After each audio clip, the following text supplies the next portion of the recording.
你有没有想过一个细思极恐的问题？上下5000年，不管是雄才大略、把玩天下的千古一帝，还是落魄潦倒、沿街乞讨的市井流民，无论是运筹帷幄的开国将帅，还是富可敌国的商贾巨鳄，甚至连远在大洋彼岸把苹果电脑玩成现代图腾的乔布斯，为什么全都在偷偷啃同一本天书？这本书啊，没有跌宕起伏的宫斗剧情，没有玛丽苏的情情爱爱，通篇翻下来，除了几条横杠啊，它就是竖杠，总共也就64个符号，几千个字儿。可它呀，偏偏被尊为群经之首，大道之源，碾压诸子百家，贯穿儒道兵商政5大学派。儒家靠它修身治国，道家靠它参透自然，兵家靠它排兵布阵。毛主席行军打仗都得随身带着它。曾国藩靠它稳住官场，半身不倒。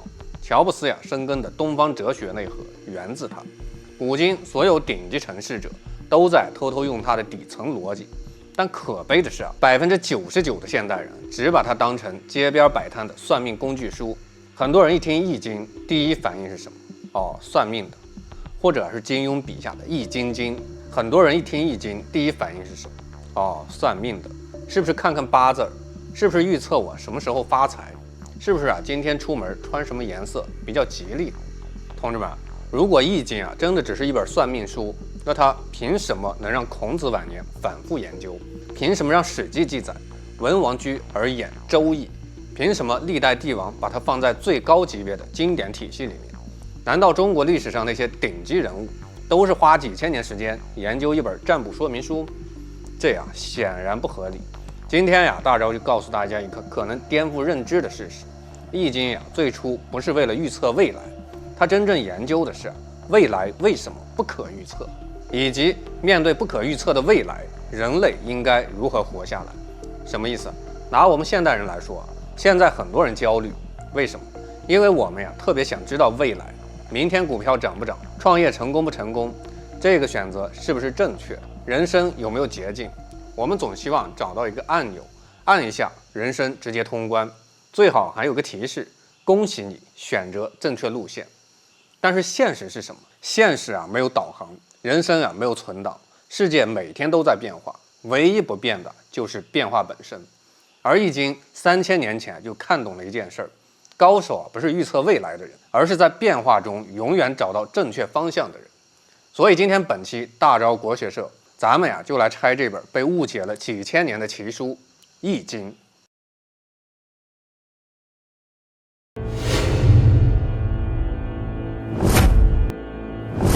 我是白房大钊，欢迎来到老鲁记。咱们把时间无情地倒回3000年前的商朝末年，拿现代人的视角来看，那是个什么操蛋的时代？秩序啊彻底崩坏，系统全面瘫痪，朝廷腐败到了连根儿拔起都嫌脏的地步。商纣王同志身为宇宙超级大 V， 手握绝对权力，却完全失去了自我约束。忠臣被挖心，奸臣开着派对，整个社会就像一台疯狂超载，马上要原地爆炸的核磁共振仪。可就在这个所有人都在疯狂内卷、疯狂焦虑，不知明天是被拉去祭天，还是被饿死的绝望时候，有一个大佬被无情地关进了一间密闭的超级黑监狱，有理。他叫姬昌，也就是后来的周文王。换作是你我被关进去7年，注意是整整7年，与世隔绝，不知道儿子死活，不知道国家还在不在，早就在潮湿的牢房里哭天喊地，精神崩溃。但姬昌不愧是狠人中的战斗机，他在暗无天日的铁窗里硬生生把伏羲留下的8卦推演成了震古烁今的64卦，顺便把每一卦的爻辞安排得明明白白。这是一个被囚禁的政治犯，在人类历史上完成了最牛逼的一次思想越狱。他不是在算今天出门会不会踩狗屎，他是在用一套纯粹的符号逻辑去硬刚那个残暴的时代。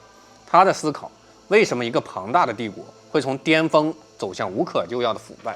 为什么有些人能在绝境中绝地反击，有些人呢却在顺风局里把自己给浪死？所以别再用玄学来侮辱他。易经的底色从来不是给顺风顺水、锦衣玉食的人锦上添花的，它是给那些正在经历至暗时刻、被命运按在地上摩擦、不知道明天该往哪走的倒霉蛋儿准备的一套宇宙级的认知操作系统。看看为什么一个被囚禁7年的老人，却创造了影响中华文明3000年的超级思维模型？看看为什么《易经》里面最经典的一句话“否极泰来”被99%的人理解错？看看为什么真正懂《易经》的人反而不会沉迷算命？《易经》被人最大的误解，从来不是预测未来，而是理解变化。《易经》里边最核心的一个字“易”是什么意思？很多人理解简单容易，其实易包含3个层面：变易、不易、简易。这3个字就是整个《易经》的密码。第一层变易，它是说世界永远在变化，这是《易经》的第一原则。太阳升起，月亮落下，春夏秋冬轮回。人的财富、人的关系、人的事业，没有任何东西永远固定。《易经》说穷则变，变则通，通则久。很多人把它理解成坚持一下，马上好运就来了。错，这是现代人最大的误读。真正的意思是什么？当事情走到极限，必须改变，改变之后才能重新找到道路。比如一个企业失败，很多人说运气不好，但《易经》会问你的模式是不是该变一变。一个人事业停滞，很多人会说我命不好，但《易经》会问你的认知是不是该升级。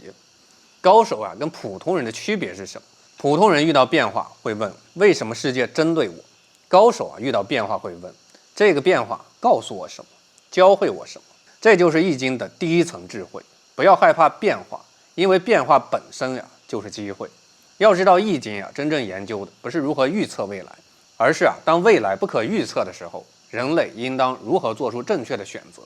这句话非常重要，因为它直接推翻了很多人对《易经》的误解。很多人拿着《易经》去问我什么时候发财，我什么时候遇到贵人，什么时候买房，什么时候结婚，仿佛《易经》是一台3000年前生产的人生彩票预测机，摁下按钮，叮，恭喜你，明年暴富。同志们，如果人生真的这么简单，那全世界最成功的人应该不是企业家，应该是算命先生。因为别人努力奋斗是为了看到答案，而他已经知道了答案。但是现实证明，真正改变历史的人从来不是那些等待命运安排的人，而是那些看懂规律然后主动布局的人。这就是《易经》最反直觉的地方，它不是告诉你未来是什么，而是告诉你未来为什么会这样变化。接下来说一个所有人都听过的成语“否极泰来”，很多人怎么理解？现在倒霉没关系，再忍忍，马上好运就来了。听起来很鸡汤，但是很可惜，这可不是《易经》的原意。甚至可以说很多人把一句充满智慧的话，活生生理解成了躺平等奇迹。什么叫否？什么叫泰？这2个字来自《易经》的2个卦，否卦、泰卦。《易经》64卦里边泰卦代表天地交泰，上下沟通，阴阳协调，事事发展顺畅。而否卦呢，刚好相反，天地闭塞，上下不通，关系阻隔，事情进入困难的阶段。那么问题来了，是不是否卦结束以后自动变泰卦？绝对不是。这里隐藏着《易经》最深的人生智慧。真正的否极泰来，不是坏到极点，好运自动到账，而是当旧模式走到了尽头，如果主动改变，才有机会进入新的循环。举一个现代的例子，一个公司业绩下降，老板天天坐办公室，嘴里碎碎念否极泰来，否极泰来，念了100万遍，坐等好运。结果呢，可能不是泰来，可能是直接关门倒闭。为什么？因为他没有变。易经讲穷则变，不是穷了等；困则通，不是困了躺。人生最大的危险是什么？不是失败，而是失败之后还用过去的方法寻找未来。很多人为什么一直陷入困境？因为他们拿着昨天的地图寻找明天的道路。这在易经里边叫什么？逆势而行。所以真正懂易经的人，遇到低谷从来不会问为什么倒霉的是我，而会问这个阶段提醒我改变的是什么。这就是普通人跟高手的区别。普通人把困难看成是惩罚，高手呢把困难看成是信号。后世孔子晚年痴迷易经，翻断竹简皮绳3次，留下韦编3绝的千古佳话，更是直言：假我数年，50以学艺，可以无大过矣。大家一定要听懂这话的深意。孔子学艺不求富贵，不求名利，不求顺遂，只求呀无大过。成年人的顶级智慧从不是刻意抓取成功，而是精准规避毁灭。人生真正拉开差距的，从来不是你做对了多少事儿，而是你避开了多少足以毁掉一生的致命错误。这就是易经的第一层顶级认知：保命、守局、稳行，远比暴富、争先、出头更重要。接下来咱们用大白话拆解易经藏了3000年普通人完全摸不透的4大核心底层逻辑，每一条都能直接改写你的人生、事业、格局。首先是易经的立根之本，易有3易：变易、不易、简易。第一层变易，万事万物无恒常，无永恒，没有永远的巅峰，没有永远的低谷，没有永远的好运，更没有永远的绝境。很多人觉得这是正确的废话，实则是你从未读懂真正的深层杀机。乾卦6爻写尽人生完整周期，道破所有的兴衰真相。接下来看乾卦，说一个人一生的6个阶段。如果说易经是一套人生系统，那么乾卦就是其中最经典的人生成长模型。什么是乾卦6爻？第一爻初九，潜龙勿用；第二爻九二，见龙在田；第三爻九三，君子终日乾乾；第四爻九四，或跃在渊；第五爻九五，飞龙在天；第六爻上九，亢龙有悔。很多人听过飞龙在天，觉得哇塞，人生最高的境界，事业巅峰，天下无敌。但很少有人注意到最后一句亢龙有悔，什么意思？站得太高了也会跌落，也可以理解成物极必反。这就是易经最狠的地方。它不像成功学，只告诉你努力奋斗成功挣大钱，成为人生赢家。易经告诉你成功之后怎么办，这是很多人没有研究过的问题。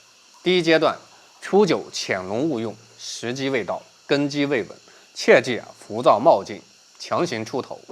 是说很多年轻人容易犯一个错误，聪明如你刚学了一点东西，就觉得自己天下无敌，看了3本书，觉得自己能指导世界，挣了一点钱，觉得自己已经能看透人生。同志们，这叫什么？半桶水晃得最小。但是乾卦第一卦潜龙勿用，什么意思？真正有能力的人知道什么时候隐藏锋芒。为什么？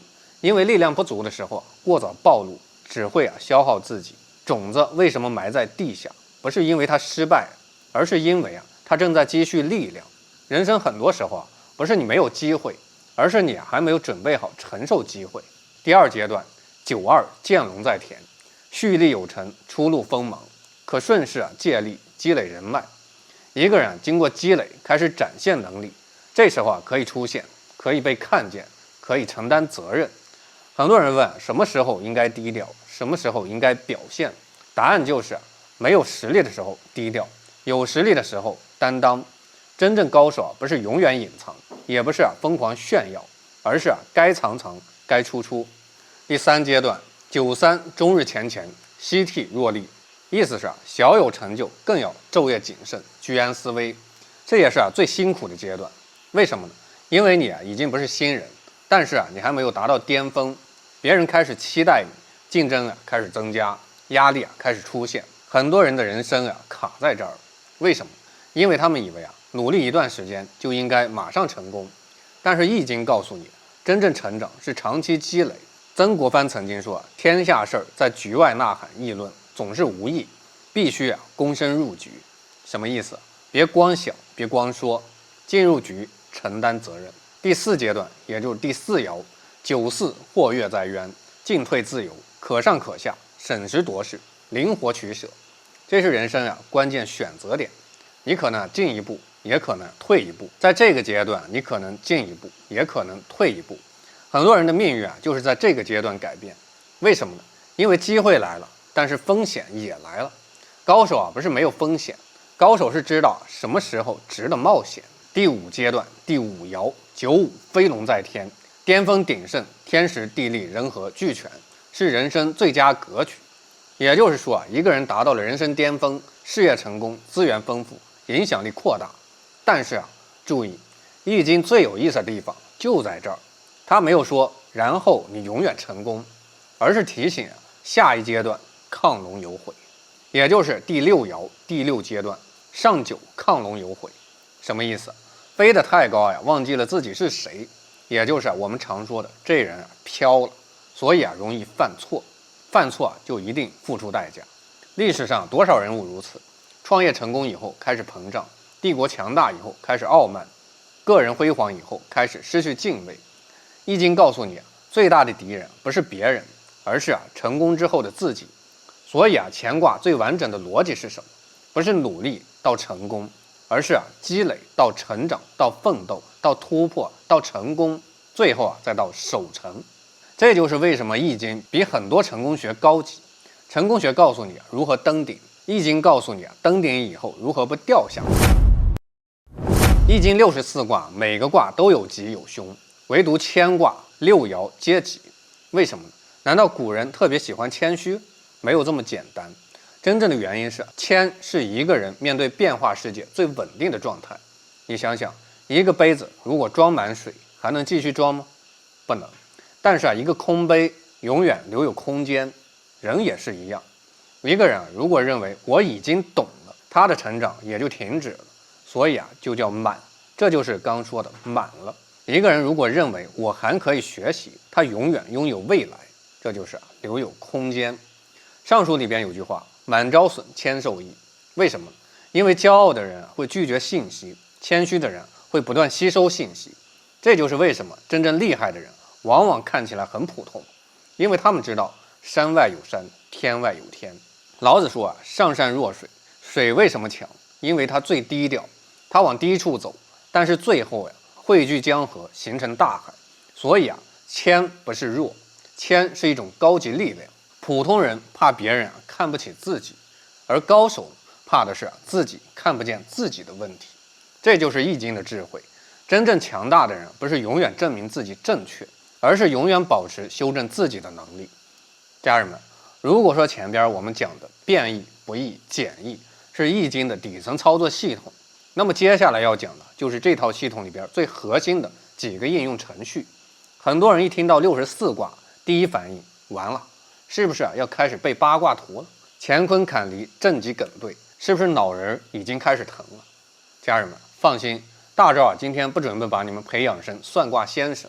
毕竟研究易经不是为了让你明天出门前研究易不易吃火锅，累到本末倒置。真正的易经高手研究的不是下一秒会发生什么，而是为什么事情会发展到这一步。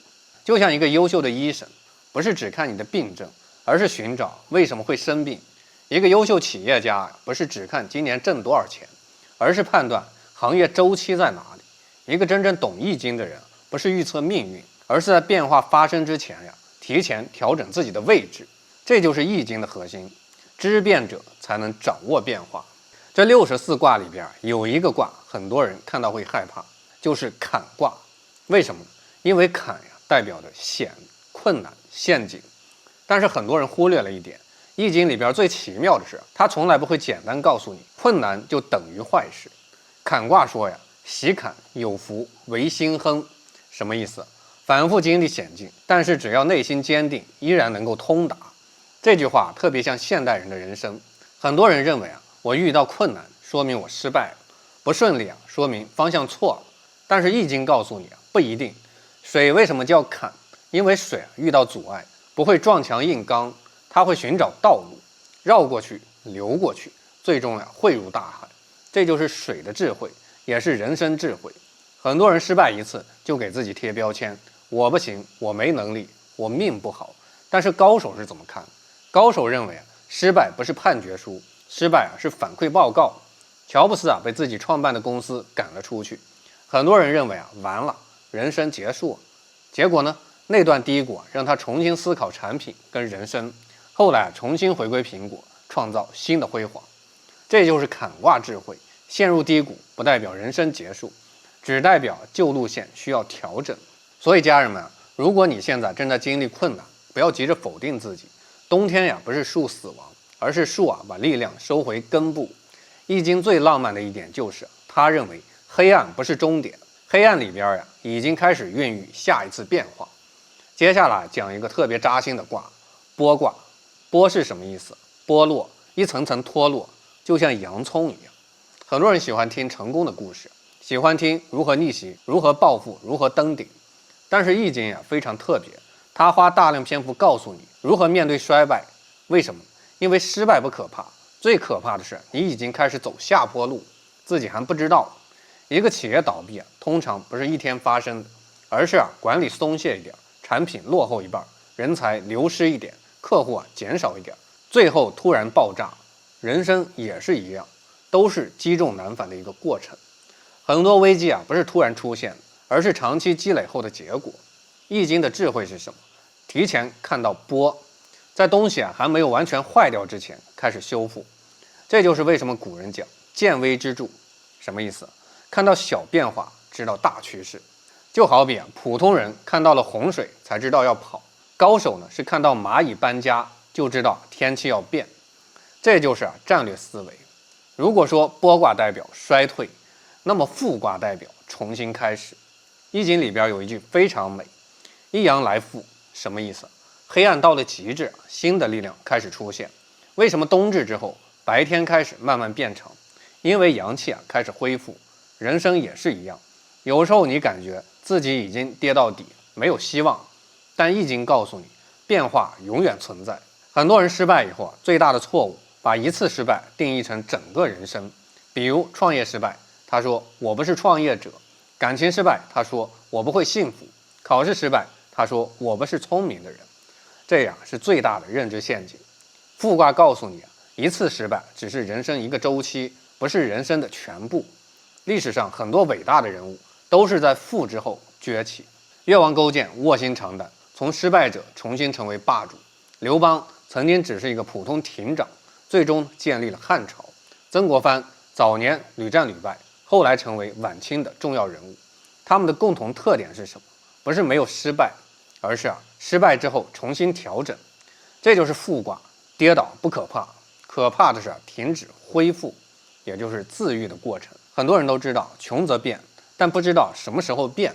易经里面有一个卦专门讲改变，就是革卦。革是什么？改革、革命、改变旧状态。但是这里有一个关键，不是所有改变都是进步，乱改叫折腾，正确改变叫革。那什么时候应该改变？易经给出3个信号：第一，旧方法已经无法解决新问题；第二，环境已经发生巨大变化；第三，继续坚持旧模式，成本越来越高。比如曾经成功的方法可能成为未来失败的原因。比如一个人过去靠努力考试获得了成功，进入社会之后还是只会用考试的思维来应对所有的事情，所以可能导致他的失败。一个企业过去靠低成本挣钱，市场升级之后还不创新，可能会被淘汰。所以高手不是最能坚持的人，高手是知道什么时候坚持，什么时候该转变。最后讲2个非常重要的卦，即济、未济。很多人以为易经最后一个卦应该是最圆满，结果不是。64卦最后是未济卦。为什么呢？这是易经最高级的地方。它告诉你人生没有真正结束。济代表事情完成、成功、达到目标；未济呢，代表事情还没有完成，还有变化。很多人最大的危险是什么？不是失败，而是成功以后以为自己永远会成功。历史上多少帝国创业时期小心谨慎，成功以后骄傲自满，最后衰落。所以易经告诉我们，成功不是终点，成功之后的管理才是真正的考验。一个人年轻时怕没有机会，中年以后怕不会放下，企业创业时怕活不下来，企业壮大以后怕失去创新。这就是济济之后还有未济。人生永远在变化，没有永久的高潮，也没有永久的低谷。说到这家人们可能会问，大招说了这么多卦，那到底跟我们普通人有什么关系？别急，非常有关系。因为易经真正的价值不是收藏在书架，而是应用在人生之中的。第一条，顺境不狂，逆境不慌，来自乾卦跟谦卦。成功的时候记得亢龙有悔，失败的时候记得否极泰来。不要因为暂时成功瞧不起别人，也不要因为暂时失败否定自己。第二条，永远保持学习能力，来自谦卦。真正厉害的人不是知道很多，而是永远愿意不知道。第三条，用变化思维看世界，来自变异。不要问为什么世界变了，应该问变化之后我们应当怎么调整。第4条，既有原则也懂变通，来自中道。太刚容易折，太柔容易失。最高的智慧就是刚柔并济。第5条，不预测人生，创造人生。这是易经最大的秘密。真正懂易经的人不会天天问我的命怎么样，他会问我今天的选择会创造出什么样的未来。因为命运不是一张固定的彩票，命运更像一条河，方向在那里，但是船怎么开掌握在自己手里。换句话说，易经不是一张未来地图，它是一套导航系统。地图告诉你目的地在哪里，但是导航告诉你遇到堵车怎么办，道路封闭怎么办，方向错了怎么办。人生也是如此，没有谁的人生路线永远顺畅。真正厉害的人不是没有遇到风浪，而是风浪来了，他知道怎么调整船帆。说了这么多易经为什么被称为群经之首？中国古代有一个非常特殊的现象，很多经典影响一个领域，但是易经影响的是整个中华文明的思维方式。为什么？因为它研究的是变化，而变化是所有事情背后的共同规律。你研究历史，你会发现朝代兴衰，有盛有衰，有起有落，这就是变化。你研究商业，你会发现企业周期有创业期，有增长期，有瓶颈期，有转型期，这也是变化。你研究人生，会发现少年、青年、中年、老年，每一个阶段都有不同的任务，还是变化。所以易经不是研究某一个领域，它研究的是所有系统如何运行。这就是为什么帝王研究它，因为帝王研究天下变化；军事家研究它，因为战争研究敌我变化；商人研究它，因为商业研究市场变化；普通人研究它，因为人生本身就是最大的变化。现代社会特别流行一个词儿，系统思维，也就是我们常说的体系思维。什么意思？不要只看一个点，要看整个系统。比如一个人失败，普通人怎么看？这个人能力不行。但是系统思维会问环境如何，资源如何，时间点如何，选择是否正确。这就像什么？就好比印巴武器空战，印度把目光放在他认为遥遥领先的4代半战机阵风上，而巴基斯坦拥有体系化战争，所以巴基斯坦可以利用比印度明显落后的一个战机，用体系化思维形成降维打击。这就是一个血淋淋的案例。易经3000年前就在训练这种思维，它告诉你任何事情不是孤立存在，天地人互相影响，这就是天人合一。很多人误解天人合一觉得是不是人跟自然变成一体？其实更深层次的意思是人不能脱离环境独立存在。一棵树长不好，不能只怪树，可能是土壤不对，阳光不足，水分不足。一个人发展不好，也不能简单归因你不够努力，可能方向错了，环境变化，方法过时。高手永远寻找系统原因，普通人只盯着表面结果。为什么成功人士研究易经？很多人觉得国学跟商业没关系，其实恰恰相反。商业世界里边大量高手研究的东西，本质就是易经的思维。比如投资最重要的是什么？不是预测每天涨跌，而是理解周期。市场有上涨、疯狂、泡沫、下跌、恢复、循环，这不就是易经的变化规律吗？巴菲特有一句非常经典的话：在别人贪婪时恐惧，在别人恐惧时贪婪。什么意思？不要被情绪控制，要理解周期。这跟易经的智慧非常接近。盛极必衰，衰极必变。再比如日本企业家稻盛和夫，他一生强调顺势而为，敬天爱人。为什么呢？因为一个企业不是机器，它是一个复杂系统，需要规律、人心、环境、长期主义，这些思想跟易经里边时、位、中、变高度相通。接下来讲一个非常重要的问题，也是本期视频标题，为什么叫别再拿易经算命？因为很多人把易经最宝贵的东西给弄丢了，只留下最表面的东西。就像有人研究孙子兵法，每天研究怎么骗人，怎么算计，那他理解孙武了吗？没有。孙子兵法的核心不是阴谋，而是减少无意义的战争。同样，易经的核心不是预测，而是理解规律。算命是什么？它属于后世研发出来的一部分术数应用，不是易经的全部。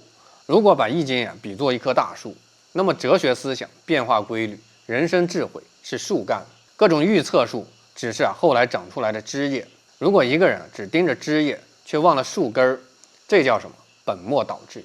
很多人说呀，大赵易经太难了，64卦根本记不住，阴阳爻我看不懂。其实不用急，学习经典最怕一开始就追求全部掌握。论语不是一天就能读懂，道德经不是一次就能参透，易经更不是。普通人学习易经，抓住3个关键词儿：第一，看趋势，不要只看眼前，问事情正在往哪里发展。比如一个行业突然火爆，不要只问我要不要马上进去，要先问这是长期趋势还是短期的泡沫。就好比现在的 AI， 你还敢轻易进场吗？第二，找位置。易经特别强调时与位，什么意思？同样一句话，不同时间说，结果就不同；同样一个能力，不同位置发挥，价值就不同。很多人失败不是能力不够，而是站错位置。龙为什么潜伏？因为时机未到。龙为什么飞天？因为位置到。第三，懂取舍。人生不是得到越多越好，而是知道什么时候该进，什么时候该退。很多悲剧不是因为没有机会，而是机会太多，不知道选择。真正高手不是一直加法，而是懂得减法。最后大招结合易经智慧，送给所有家人们5句话。第一句，得意时不忘形，因为亢龙有悔，站得越高越要保持敬畏之心。第二句，失意时不绝望，因为否极泰来，冬天来了，春天也正在路上。第三句，变化时不抗拒，因为穷则变，变则通。第四句，竞争时不失德，因为赢一时靠能力，赢一生靠格局。第五句，成长时不自满，因为牵挂6爻皆吉。家人们，今天咱们聊易经其实聊的不是一本古书，聊的是一个民族面对未知世界时留下来的智慧密码。3000年前，周文王身陷牢狱，没有手机，没有网络，没有任何外部资源，但是他没有被困境困住，因为身体可以被关起来，思想永远可以自由。他用8卦观察天地，用64卦理解人生，告诉后人世界永远变化，但变化之中存在规律。今天我们生活在一个更加复杂的时代，信息爆炸，选择爆炸，竞争爆炸。很多人最大的焦虑不是没有机会，而是不知道哪个方向才对。而易经告诉我们的答案，不要执着于控制未来，学会提升自己面对未来的能力。因为真正厉害的人不是算准每一次风浪，而是在任何风浪里边都有重新起航的能力，驾驭风浪的能力。易经不是让你成为预测未来的人，也就是算命先生，而是让你成为即使未来不可预测，依然能够稳稳前行的人。我是白放大招，点赞关注，下期再见。